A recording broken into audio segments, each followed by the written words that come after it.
E5 TV news కు స్వాగతం. ముందుగా హెడ్లైన్స్. భారత్ ధమ్ము పహల్గామ్లో ఆశ్చర్యకర దృశ్యం.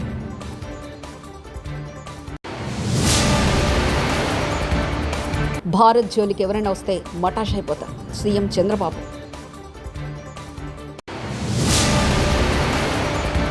పార్టీ జిల్లా అధికార ప్రతినిధులు అనుబంధ విభాగాల రాష్ట్ర అధికార ప్రతినిధులతో వర్క్షాప్. జత్వాని కౌంటర్ కేసు ఒక దుష్ట సాంప్రదాయానికి రోల్ మోడల్ మనోహర్ రెడ్డి.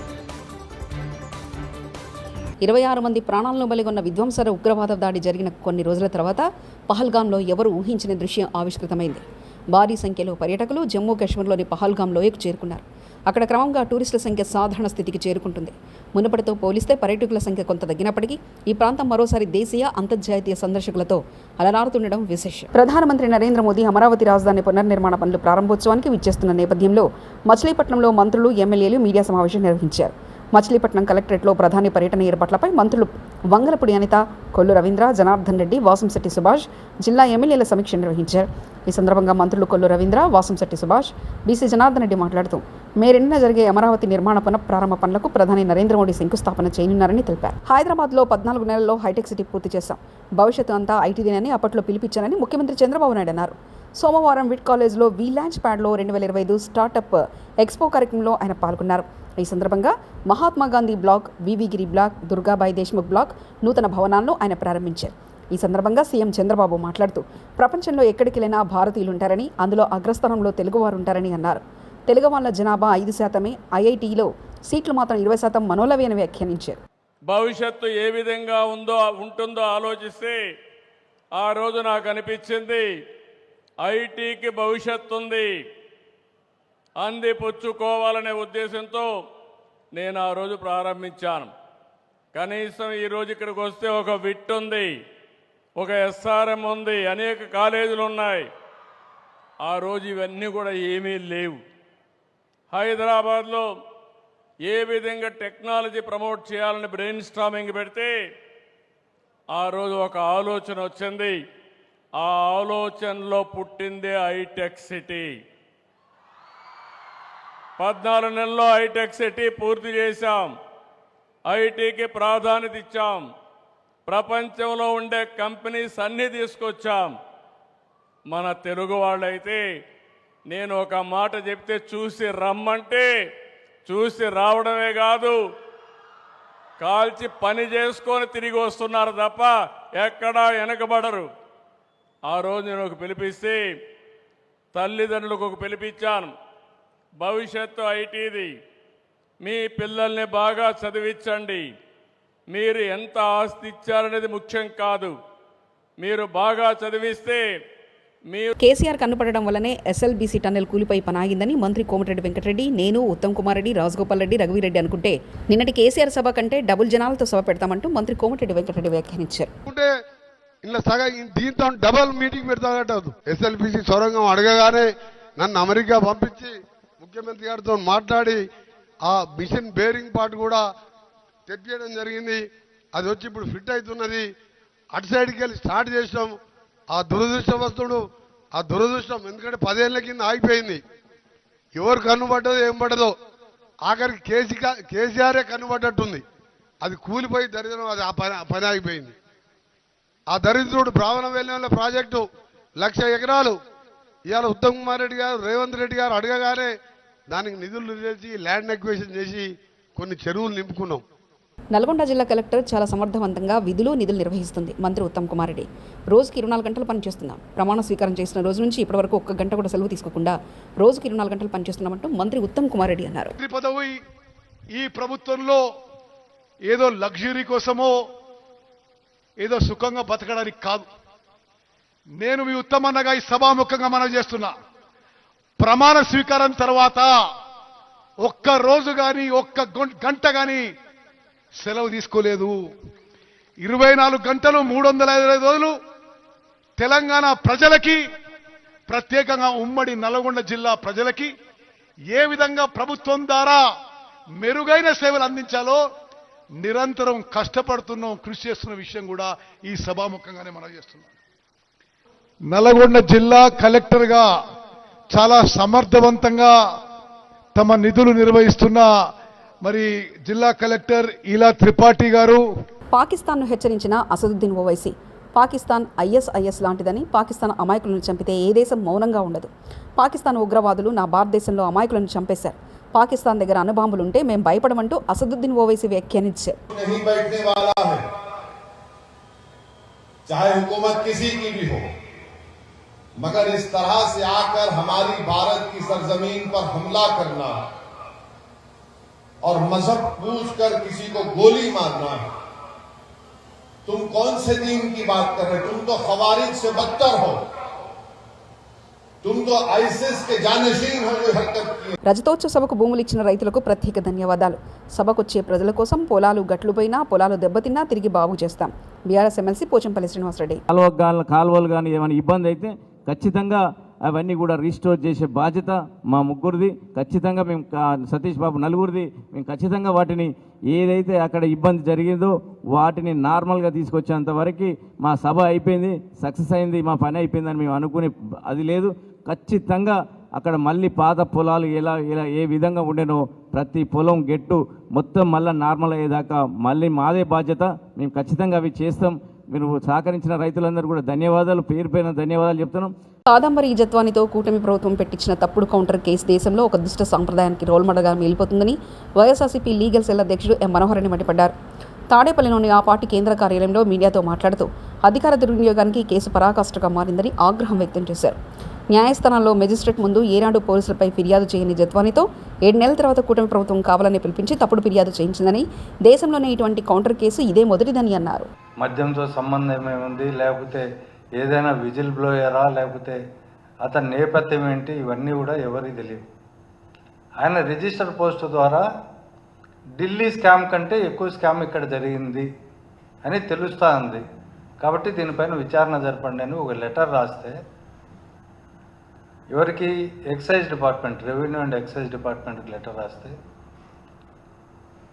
ఆయన 19/9/2024లో ఆ కంప్లైంట్ రిజిస్టర్ పోస్ట్ చేస్తే గవర్నమెంట్ కూడా అదే రోజు 9/9/2024లోనే ఏపీఎస్బిసిఎల్ అంటే స్టేట్ బెవరేజెస్ కార్పొరేషన్ లిమిటెడ్ వాళ్ళకి లో ఒక కమిటీ వేసి ఇందులో ఏమేమి జరిగిందో ఎంక్వైరీ చేయమని చెప్తే అధికారులు ఎవరిని విచారించారో, ఆ సంస్థలో పనిచేసే వాళ్ళని విచారించారా, లేకపోతే బయట వాళ్ళని విచారించారా, లేకపోతే డిస్టిలరీస్ వాళ్ళని విచారించారా, మద్యం షాపులు నడిపే వాళ్ళని అప్పుడు ప్రభుత్వ ఆధ్వర్యంలో నడుపుతున్న షాపులను పరిశీలించారా, ఇవన్నీ కూడా ఏమీ లేకుండా 9 రోజుల్లోనే మొత్తం రిపోర్ట్. ఎన్ఆర్ఐ పెట్టుబడులపై జగన్ రెడ్డి విషయం.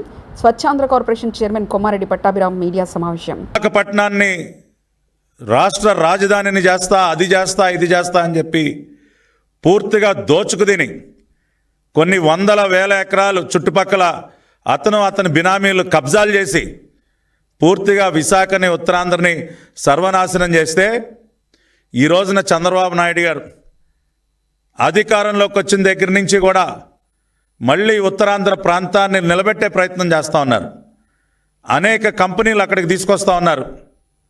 కొన్ని వేల కోట్ల రూపాయల పెట్టుబడులు విశాఖ నగరానికి, ఉత్తరాంధ్రకి తీసుకొస్తూ ఉంటే కడుపు మంట. అరే, మేము దోచుకు తిన్న ప్రాంతానికి మళ్ళీ మీరు పెట్టుబడులు తెస్తారా? మేము జనాల్ని రోడ్డును పడేస్తే మళ్ళీ మీరు వాళ్ళలో ఆశలు చిగురింపజేస్తారా అని చెప్పి కక్ష. అందుకనే ఈ రోజున అక్కడికి మేము తీసుకొస్తున్నటువంటి పెట్టుబడుల పైన ఇదిగో ఈ తప్పుడు రాతలు, లేనటువంటి విషయాల్ని సృష్టించి అబద్ధపు రాతలు. మరీ ముఖ్యంగా ఉర్సా కంపెనీకి చెందినటువంటి ఇన్వెస్ట్మెంట్ ఏదైతే ఉందో, Ursa clusters private limited, Ursa cluster USA entity అయినటువంటి, యుఎస్ఏ కంపెనీ అయినటువంటి Indian subsidiary Ursa clusters private limited వారు మన రాష్ట్రంలో వాళ్ళు దాదాపుగా 5,196 కోట్ల రూపాయల పెట్టుబడి, 2,500 మందికి ఉపాధి కల్పించడం కోసం అక్కడ ఒక డేటా సెంటర్ని, ఐటీ ఆఫీసుని నెలకొల్పడానికి వారు ముందుకొచ్చి జగన్ 3 రాజధానుల పేరుతో అమరావతిపై కుట్రలు చేశారని మండిపడ్డారు. వైఎస్ఆర్ కాంగ్రెస్ పార్టీ కేంద్ర కార్యాలయంలో పార్టీ జిల్లా అధికార ప్రతినిధులు, అనుబంధ విభాగాల రాష్ట్ర అధికార ప్రతినిధులతో వర్క్షాప్ సమావేశానికి హాజరైన party state coordinator Sajjala Ramakrishna Reddy, party రాష్ట్ర ప్రధాన కార్యదర్శి శ్రీపుడి శ్రీహరి, వివిధ జిల్లాల పార్టీ అధికార ప్రతినిధులు, అనుబంధ విభాగాల రాష్ట్ర అధికార ప్రతినిధులు పాల్గొన్నారు.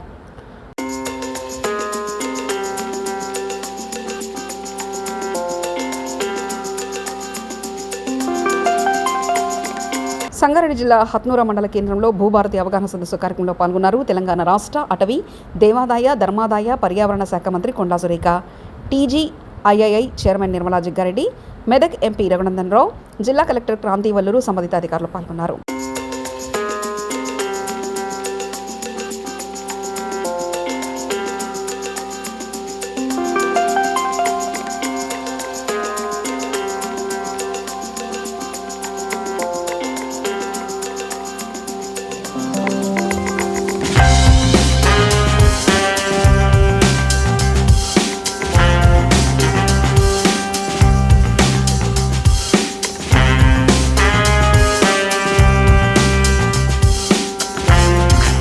రైతులు, ప్రజలు భూ సమస్యలు పరిష్కరించేందుకే భూభారతి చట్టం, భూ సమస్యలని రాష్ట్రంగా తీర్చిదిద్దడమే లక్ష్యం. తెలంగాణ ప్రజాప్రభుత్వం తీసుకొచ్చిన భూభారతి దేశానికి రోల్ మోడల్ అని అటవీ, దేవాదాయ, పర్యావరణ శాఖ మంత్రి కొండా సురేఖ అన్నారు.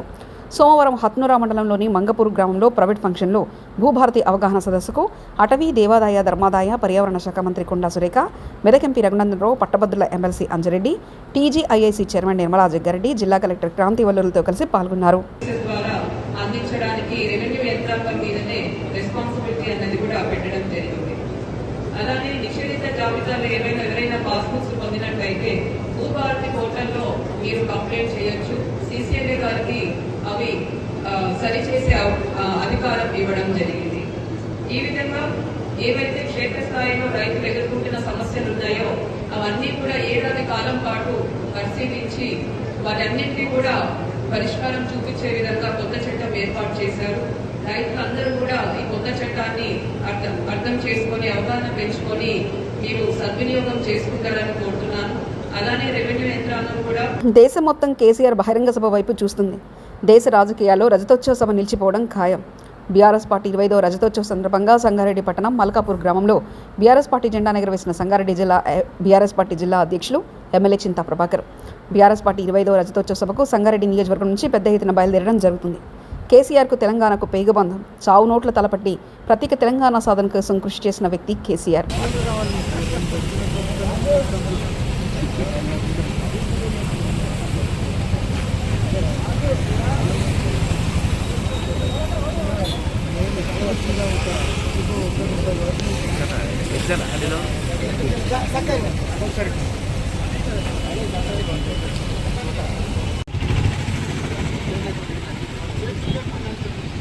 జై తెలంగాణ, జై తెలంగాణ.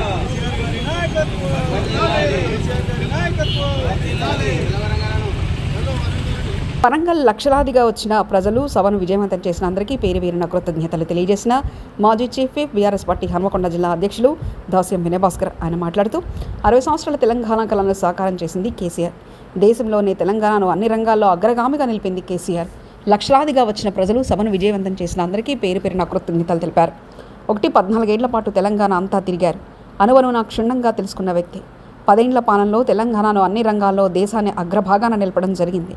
ఈ సందర్భంగా అన్నాడు, దేశంలో ఎక్కడ లేని విధంగా ఏ పార్టీ కూడా నిర్వహించలేని సభను బీఆర్ఎస్ పార్టీ నిర్వహించి ఆ సభను సక్సెస్ చేసినటువంటి సబండ వర్గాల ప్రజలకు బీఆర్ఎస్ పార్టీ తరఫున పేరున కృతజ్ఞత ధన్యవాదాలు. చాలా ఘోరంగా విఫలమయ్యారు. ఎందుకంటే భారత్ ధమ్ము పహల్గామ్లో ఆశ్చర్యకర దృశ్యం.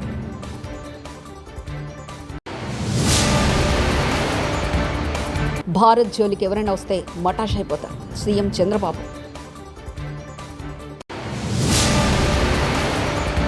పార్టీ జిల్లా అధికార ప్రతినిధులు, అనుబంధ విభాగాల రాష్ట్ర అధికార ప్రతినిధులతో వర్క్షాప్. జత్వానీ కౌంటర్ కేసు ఒక దుష్ట సాంప్రదాయానికి రోల్ మోడల్ మనోహర్ రెడ్డి. ఇవి బులెటిన్ విశేషాలు. చూస్తూనే ఉండండి E5 టీవీ న్యూస్.